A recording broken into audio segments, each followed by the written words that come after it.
인사 나누겠습니다. 주님의 교회 잘 서주십시오.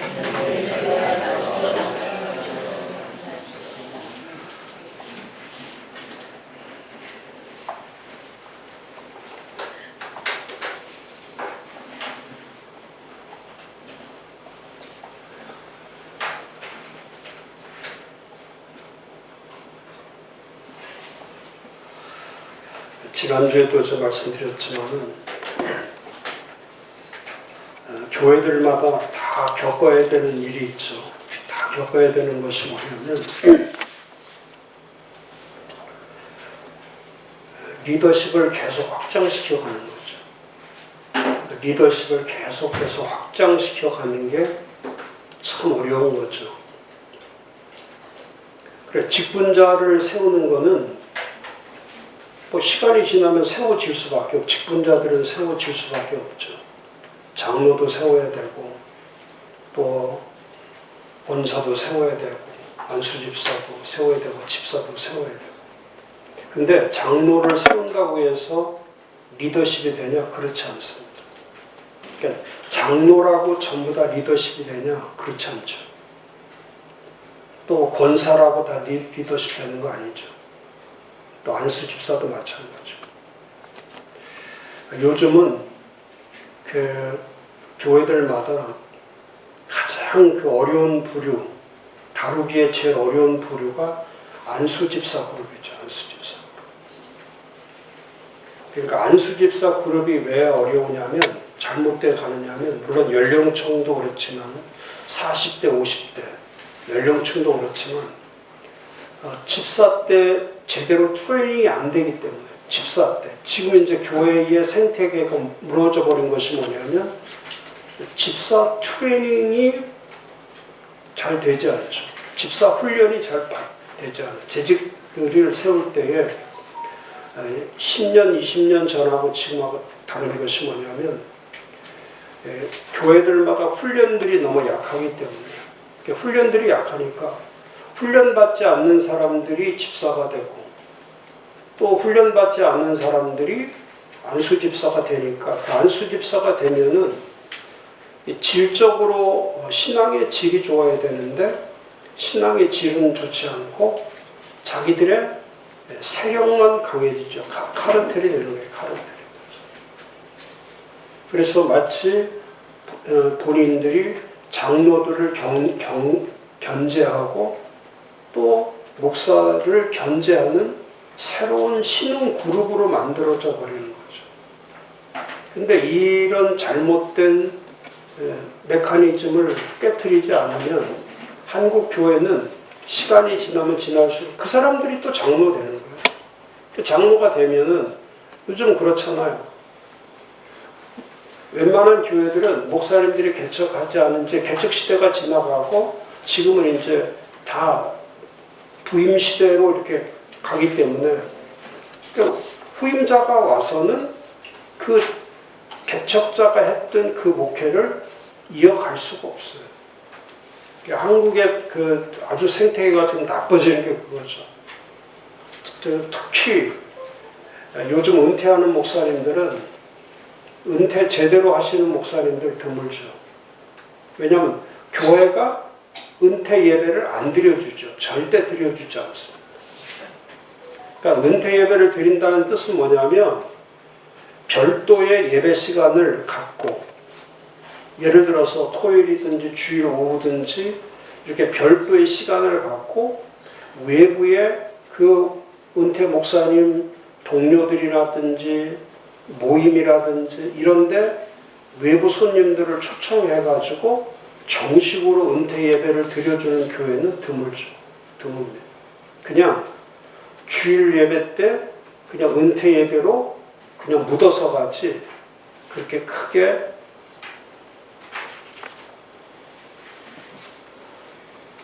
은퇴식이 아니라 수장식이죠. 수장식.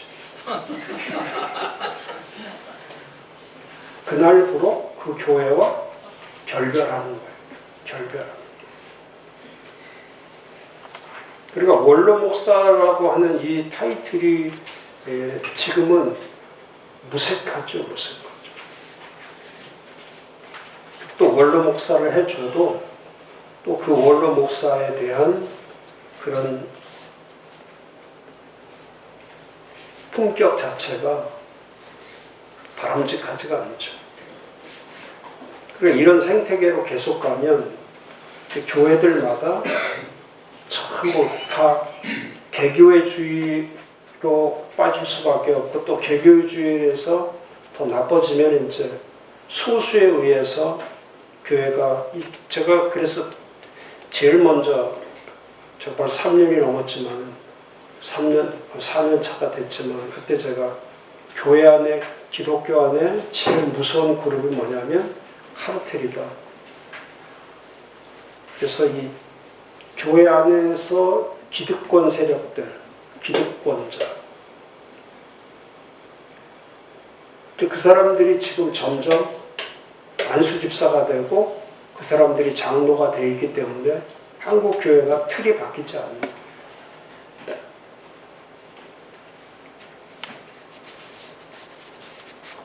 그래서 교회들마다 제일 어려운 게 이 리더십 확장이 제일 어려워요.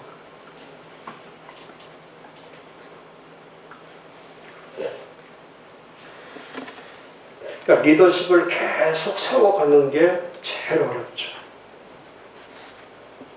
그래서 교회를 키우는 것보다 목사님들이 많은 시간, 이따 뒤에도 제가 얘기하겠지만은 많은 시간을 들여야 되는 것이 뭐냐면, 교회를 키우려고 하지 말고 리더십을 키우는 거예요. 리더십을 키우는 거예요.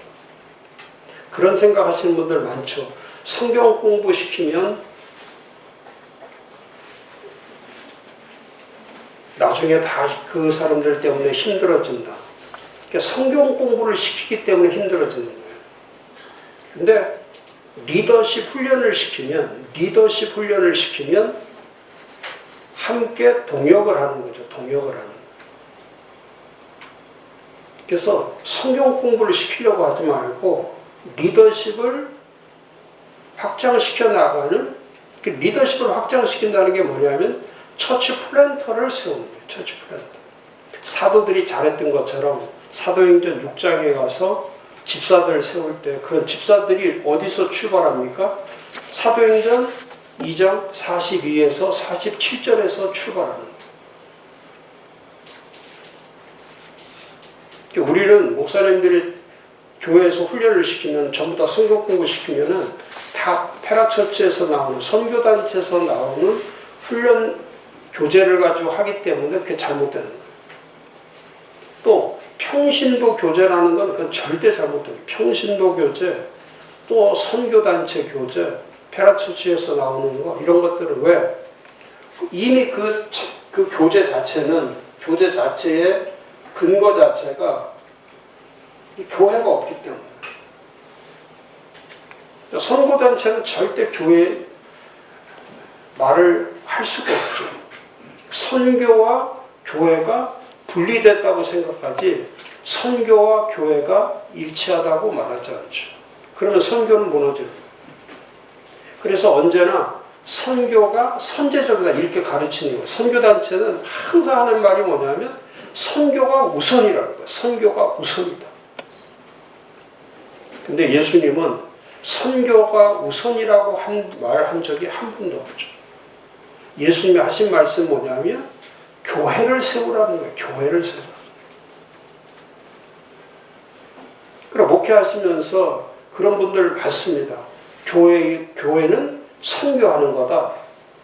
이게 잘못된 그 의식을, 그러니까 대학교 때, 고등학교 때, 대학교 때 그런 선교단체 영향을 받은 사람들은 목회를 해도 언제나 첫 번째 내세우는 것이 선교예요, 선교.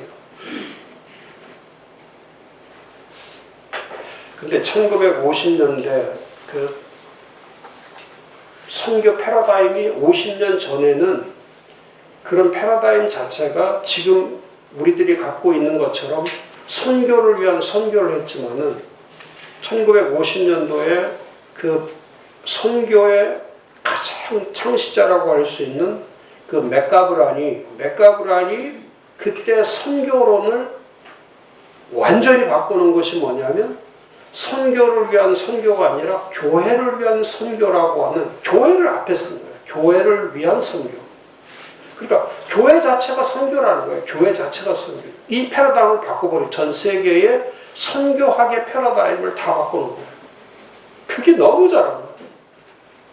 근데 한국은 그 당시에 그런 1950년대에는 한국은 신앙이 형성되는 시기가 아니었기 때문에 1950년대는 선교가 뭔지도 모르는 나라였기 때문에 한국교회가 선교라고 하는 단어를 쓰고 한 것이 70년대밖에 안 되니까 70년대 그러니까 20년 전에 그런 아무리 좋은 그런 프린스플이 나와도 그런 원리가 나와도 한국은 무방비 상태니까 그런 터전 자체가 약하니까 그러고 나서 70년대 80년대 그때부터 이제 사람들이 몰려들으니까 교회 십자가만 달면은 뭐 지하실이든 시골이든 도시든 어디든 교회가 다 70년대 80년대는 다 잘 될 때니까 그러니까 끊임없이 몰려오니까 뭔가는 해야 되는데 목사님들이 뭔가는 가르쳐야 되는데 그 가르치는 것에 그 당시에 70년대 80년대 가르치는 것에 앞장서 나갔던 것이 뭐냐면 교회가 앞장선 게 아니고 파라처치라고 하는 선교단체가 앞장서 버린 거예요. 그러니까 한국 교회가 주도권을 빼앗긴 것이 뭐냐면 선교가 중요하다는 선교 중심론, 선교 우월론에 빠져가지고 한국 교회는 그 다음부터 모든 쓰는 교재 그래서 내비게이터부터 시작해서 CCC 교재부터 시작해서 또 10스텝 10단계 또 배델 할 것 없이 이런 전부 교재들이 다 어디에서 다 나온 교재들이냐면 다 페라처치 선교단체에서 나온 교재를 그러니까 교회에서 목사들이 교회 것을 가르쳐야 되는데 교회를 모르니까 목사님들이 교회를 모르니까 그런데 가서 공부를 배워오는 거예요. 선교단체에 가서 공부를 배워오는 거예요. 다 배워오는 근데 결국 교회 세워놓고 하는 것이 뭐냐면 이 선교단체 일을 하고 있는 거예요. 교회를 세워놓고 이 사도들처럼 교회를 세워놓고 사도행전을 해야 되는데 교회를 세워놓고 선교단체가 돼버리는 거예요.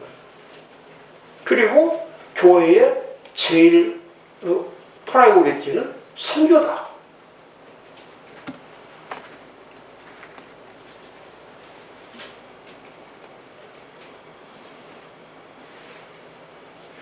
우리나라에서 그런 교회가 있어요.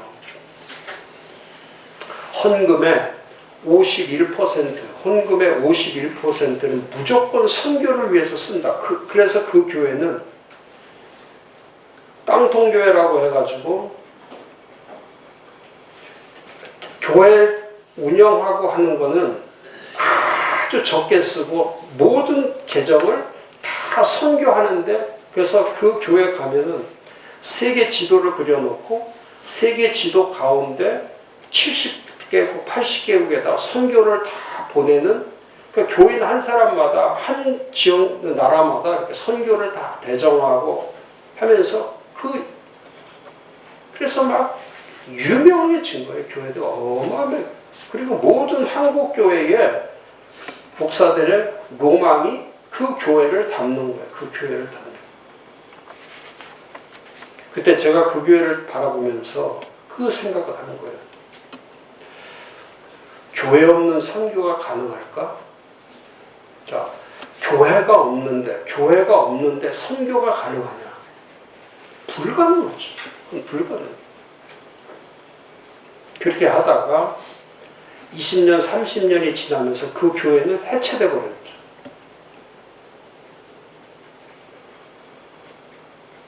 그렇게 선교를 열심히 하던 교회가 왜 교회가 없어지나? 교회 없는 선교를 하기 때문에 선교는 하죠. 근데 교회는 없죠. 그리고 그러니까 교회가 없기 때문에 가정도 없는 거예요. 다음 세대도 없는 거예요. 아무것도 없는 거예요. 근데 교회는, 이 교회는 참 모든 가정을 세우고 기업을 세우고 사회를 세우고 국가를 세우고, 이 교회라고 하는 자체가, 교회 자체가 선교란 말이에요. 교회 자체. 교회에서 선교를 하는 게 아니고 교회 자체가 선교 자체가 교회란 말이에요. 그러니까 교회 세우는 게 전도고, 교회에서 전도를 하는 게 아니에요. 교회 세우는 게 전도라니까. 전도가 교회예요.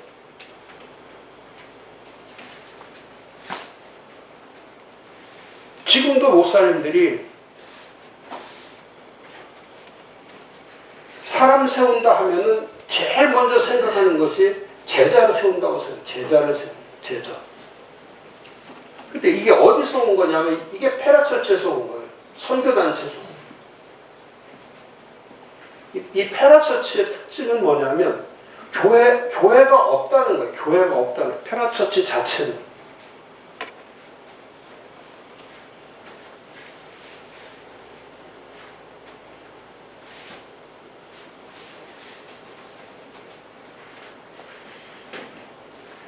교회의 목적은 교회를 세우는 거예요. 교회의 목적은 교회를 세우는 거예요. 제가 하나님의 창조 질서를 말씀드렸잖아요. 짐승은 짐승을 낳고 사람은 사람을 낳고 교회는 교회를 낳는다. 이게 하나님의 창조 질서예요. 짐승이 사람을 낳을 수가 없어요. 사람이 교회를 낳을 수가 없어요. 교회의 생태계는 교회가 교회를 낳는 거예요. 그래서 예루살렘 교회가 너무 잘했던 게 뭐냐면 예루살렘 교회를 키운 게 아니라 예루살렘 교회에서 안디옥 교회를 만들어요.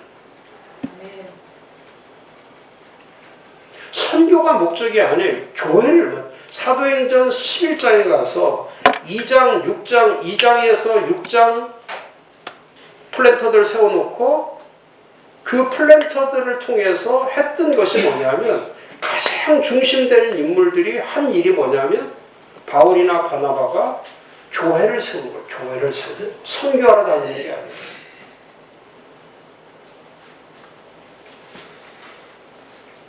교회의 사도성이라는 것은, 교회가 사도성을 갖는다는 것은 위임받은 것을 한다고 하는 선교하고는 전혀 다른 거예요.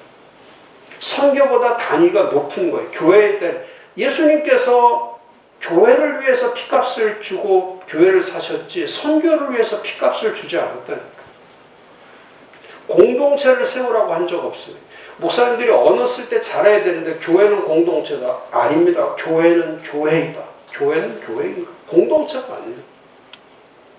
교회는 교회인데 그 공동체가 사람들이 모이는 공동체를 말하는 것이 아니라 그리스도의 몸의 공동체.